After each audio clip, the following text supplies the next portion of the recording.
बरं ऐका बरं हा. आपल्याला जायचं फिरायला मी केले गोव्याला जायचे नियोजन. मग तू बघ आता काय करायचं. जाऊ ना मग गाडी बिडी पाहिली का? पाय तू आता तुला काय नाही का. बरं चला गाडी पाहतो मी. चला चला. चला चला हो, कुठे गाडी देते लय बाय डोक्याला गणगण नमस्कार शेठ. बोला ना. आपल्याला गोव्याला जायचं होतं मग काय हा जमत ना कोणत्या कोणत्या बीचला जायचं. कोणतं ते याचं आहे कलिंगड बीच ते आहे ना 2-4 तिथे बीच.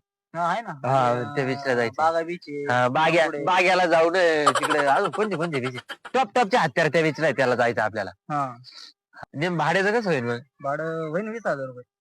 ह्याला 20,000 नाही ना राव. मग कमी करा कमी करा थोडंफार.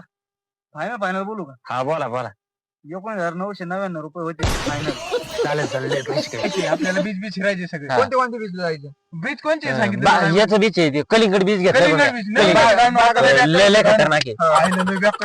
आता नाथ खोळा बरं ते भाडं कसं ठरवलं. ते 20,000 म्हणत होता. मग तू किती मानला. 19,999 आयला लय कमी केलं. कमी केले. 20,000 म्हणत होता. आपल्याला किती किती येते कॉन्ट्री. लय भाडं किती म्हणला 20,000. 20,000. पण इतके पैसे कमी केले का? ड्रायव्हरला भारी होतं. ड्रायव्हर लय गैरी नाथ खोळा ड्रायव्हर आहे. बरं आता द्या 6,000 रुपये द्या इकडे बाकी पाहू नंतर. चला उतरा चला यायला पैसे मागू दे चला. असं कुठं राहत कौन है ये लोग? कहां से आते हैं?